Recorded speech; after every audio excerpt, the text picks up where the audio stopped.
regarded as a currency and fixed income specialist. Mr. Bessent is also a frequent contributor to economic journals and business publications.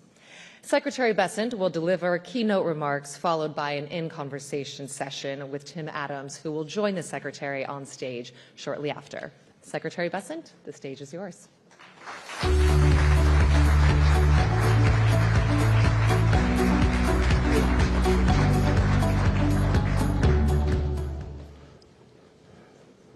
Good, thank you. Excuse me. Good, and thank you for that kind introduction. It's an honor to be here. In the final months of World War II, Western leaders convened the greatest economic minds of their generation. Their task? To build a new financial system. At a quiet resort high up in the mountains of New Hampshire, they laid the foundation for Pax Americana. The architects of Bretton Woods recognized that a global economy required global coordination. To encourage that coordination, they created the IMF and the World Bank. These twin institutions were born after a period of intense geopolitical and economic volatility. The purpose of the IMF and the World Bank was to better align national interests with international order, thereby bringing stability to an unstable world. In short, their purpose was to restore and preserve balance. This remains the purpose of the Bretton Woods institutions. Yet everywhere we look across the international system today, we see imbalance. The good news, it doesn't have to be this way. My goal this morning is to outline a blueprint to restore equilibrium to the global financial system and the institutions designed to uphold it. I have spent the bulk of my career from the outside looking in on financial policy circles. Now I am on the inside looking out. I am eager to work with each of you to restore order to the international system. To achieve this, however, we must first reconstruct the IMF and World Bank reconnect the IMF and the World Bank with their founding missions. The IMF and World Bank have enduring value, but mission creep has knocked these institutions off course. We must enact key reforms to ensure the Bretton Woods institutions are serving their stakeholders, not the other way around. Bringing balance back to global finance will require clear-eyed leadership from the IMF and World Bank. This morning, I will explain how they can provide that leadership to build safer, stronger, and more prosperous economies all around the world. I wish to invite my international counterparts to join us in working toward these goals. On this point, I wish to be clear. America first does not mean America alone. To the contrary, it is a call for deeper collaboration and mutual respect among trade partners. Far from stepping back, America First seeks to expand U.S. leadership in international institutions like the IMF and the World Bank. By embracing a stronger leadership role, America First seeks to restore fairness to the international economic system. Nowhere is the imbalance I mentioned earlier more obvious than in the world of trade. That's why the United States is taking action now to rebalance global commerce. For decades, successive administrations relied on faulty assumptions that our trading partners would implement policies that would drive a balanced global economy. Instead, we face the stark reality of large and persistent U.S. deficits as a result of an unfair trading system. Intentional policy choices by other countries have hollowed out America's manufacturing sector and undermined our critical supply chains, putting our national and economic security at risk. President Trump has taken strong actions to address these imbalances and the negative impacts they have on Americans. This status quo of large and persistent imbalances is not sustainable. It is not sustainable for the United States, and ultimately, it is not sustainable for other economies. Now, I know sustainability is a popular term around here, but I'm not talking about climate change or carbon footprints. I'm talking about economic and financial stability, the kind of sustainability that raises standards of living and keeps markets afloat.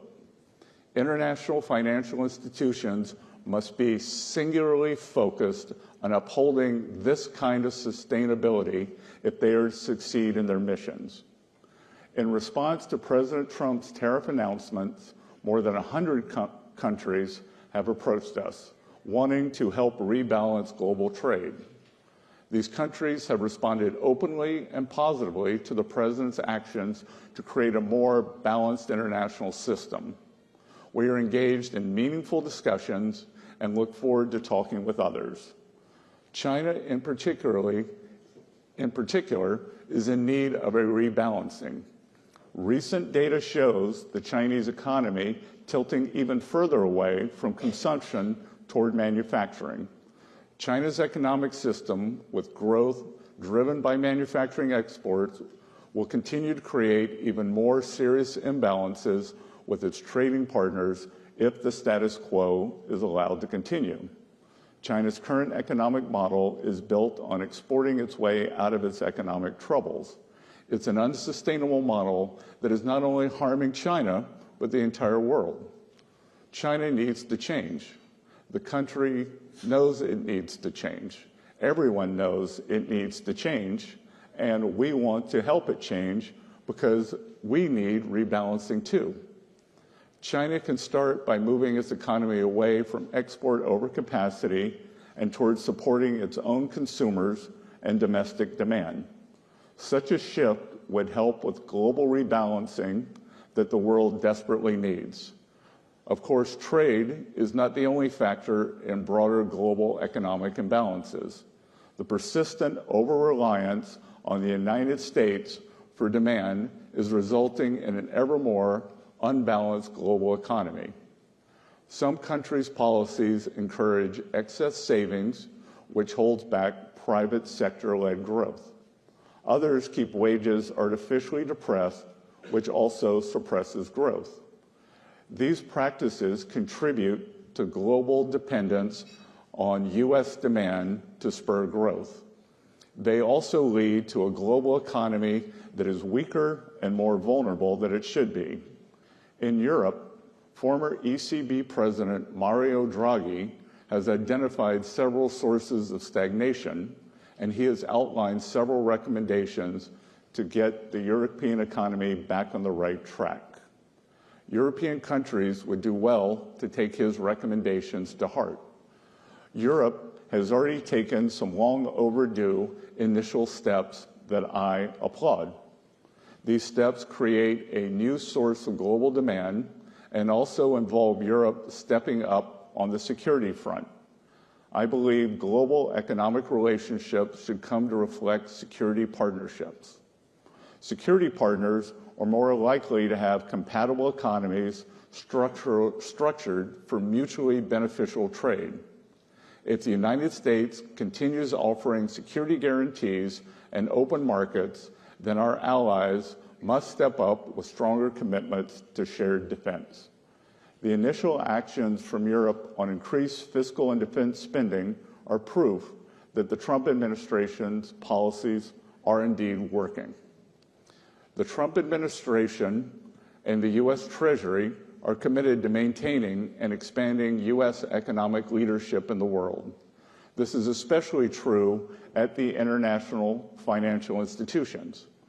The IMF and World Bank serve critical roles in the international system, and the Trump administration is eager to work with them so long as they can stay true to their missions. And under the status quo, they are falling short. The Bretton Woods institutions must step back from their sprawling and unfocused agendas, which have stifled their ability to deliver on their core mandates. Going forward, the Trump administration will leverage U.S. leadership and influence at these institutions and push them to accomplish their very important mandates. The United States will also demand that the management and staffs of these institutions be accountable for demonstrating real progress. I invite all of you to join us in working to refocus these institutions on their core missions. It is in our collective interest to do so. The IMF. First, we must make the IMF again. The IMF's mission is to promote international monetary cooperation, facilitate the balanced growth of international trade, encourage economic growth, and discourage harmful policies like competitive exchange rate depreciation. These are crucially important functions to support the U.S. and global economies. Instead, the IMF has suffered from mission creep.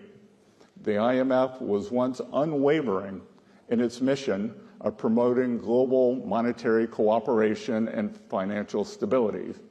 Now it devotes disproportionate time and resources to work on climate change, gender, and social issues. These issues are not the IMF's mission. And the IMF's focus in these areas is crowding out its work on critical macroeconomic issues. The IMF must be a brutal truth teller and not just to some members. Today, the IMF has been whistling past the graveyard.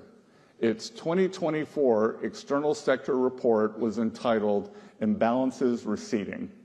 This Pollyannish outlook is symptomatic of an institution more dedicated to preserving the status quo than answering the hard questions. Here in the United States, we know we need to get our fiscal house in order. The last administration ran up the largest peacetime deficit in our nation's history. The current administration is committed to fixing this. We are open to critique, but we will not abide the IMF failing to critique the countries that most need it, principally surplus countries. In line with its core mandate, the IMF needs to call out countries like China that have pursued globally distorted policies and opaque currency practices for many decades. I also expect the IMF to call out unsustainable lending practices by certain creditor countries. The IMF should push more proactively official bilateral lenders to come to the table early to work with borrower countries to minimize periods of debt distress. The IMF must refocus its lending on addressing balance of payment problems, and its lending should be temporary. When done responsibly, IMF lending is at the very core of its contribution to the global economy. When markets fail, the IMF steps in and makes resources available. In exchange, countries implement economic reforms to resolve their balance of payments issues and support economic growth. The reforms undertaken during these programs are some of the IMF's most important contributions to a strong, sustainable, and balanced global economy. Argentina is a fitting example. I was in Argentina earlier this month to demonstrate the United States support for the IMF efforts to help the country reset financially. Argentina deserves the IMF support because the country is making real progress toward meeting financial benchmarks, but not every country is so deserving. The IMF must hold countries accountable for implementing economic reforms, and sometimes the IMF needs to say no. The organization has no obligation to lend to countries that fail to implement reforms. Economic stability and growth should be the markers of the IMF's success, not how much money the institution lends out. World Bank. Like the IMF, the World Bank must be made fit for purpose again. The World Bank Group helps developing countries grow their economies, reduce poverty, increase private investment support, private sector job creation, and reduce dependence on foreign aid. It offers transparent and affordable long-term financing for countries to invest in their own development priorities. The bank, along with the fund, provides extensive technical support to promote debt sustainability among low-income countries, which empowers those countries to stand up to coercive and opaque lending terms from other creditors. These core functions of the World Bank complement the Trump administration's efforts to foster safer, stronger, and more prosperous economies in the United States and the world. But the bank, like the IMF, has strayed in certain respects from its initial mission. The bank should no longer expect blank checks for vapid, buzzword-centric marketing accompanied by half-hearted commitments to reform. As the bank returns to its core mission, it must use its resources as efficiently and effectively as possible, and it must do so in ways that demonstrate tangible values for all member countries. The bank can use its resources more efficiently now by focusing on increasing energy access. Business leaders the world over identify unreliable power supply as one of the primary impediments to investment. The World Bank and African Development Bank's Joint Mission 300 initiative to expand energy access to 300 million more people in Africa is a welcome effort. But the World Bank must respond to countries' energy priorities and needs and focus on dependable technologies that can sustain economic growth rather than seek to meet distortionary climate finance targets. We applaud the recent announcement that the World Bank will seek to remove prohibitions on support for nuclear energy, which could revolutionize energy supply for many emerging markets. We encourage the bank to go further in giving countries access to all technologies that can provide affordable baseload generation. The World Bank must be tech neutral and prioritize affordability in energy investment. In most cases, this means investing in gas and other fossil fuel-based energy production. In other cases, this may mean investing in renewable energy coupled with systems to help manage the intermittency of wind and solar. The history of humanity teaches a simple lesson. Energy abundance sparks economic abundance.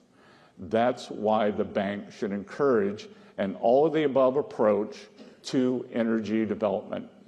Such an approach will make World Bank financing more effective, and it will reconnect the bank to its core mission of economic growth and poverty alleviation. In addition to increasing energy access, the World Bank can use its resources more effectively by starting to apply its graduation policy. This would allow the bank to focus on lending to poorer, less creditworthy countries. This is where World Bank support makes the biggest difference for poverty and growth. Instead, the World Bank continues to lend every year to countries that have met the criteria to graduate from World Bank borrowing. There is no justification for this continued lending. It siphons off resources from higher priorities and crowds out the development of private markets. It also disincentivizes countries' efforts to move away from dependency on the World Bank and toward job-rich, private sector-led growth. Going forward, the bank must set firm graduation timelines for countries that have long since met the graduation criteria. Treating China, the second largest country in the world, as a developing country is absurd. While it has been at the expense of many Western markets, China's rise has been rapid and impressive. If China wants to play a role in the global economy commensurate with its actual importance, then the country needs to graduate up. We welcome that. The World Bank should also implement transparent procurement policies based on best value. It must help countries move away from procurement approaches that prioritize only the lowest cost bids. Such procurement policies reward distortive and subsidized industrial policies that undermine development. They may also stifle the private sector and incentivize corruption and collusion and result in greater long-term cost. Procurement policies based on best value are better from both an efficiency and development perspective, and their robust implementation will benefit the bank and its shareholders. Related to this subject, I wish to send a strong, and I emphasize strong, message about procurement policies as regards Ukraine. No one who financed or supplied the Russian war machine will be eligible for funds earmarked for Ukraine's reconstruction. No one. To conclude, I invite our allies to work with us as we rebalance the international financial system, refocus the IMF and World Bank on their founding charters. America First means we are doubling down on our engagement with the international economic system, including at the IMF and the World Bank. A more sustainable economic system will be one that better serves the interests of the United States and all the other participants in the system. We look forward to working with all of you in this endeavor. Thank you.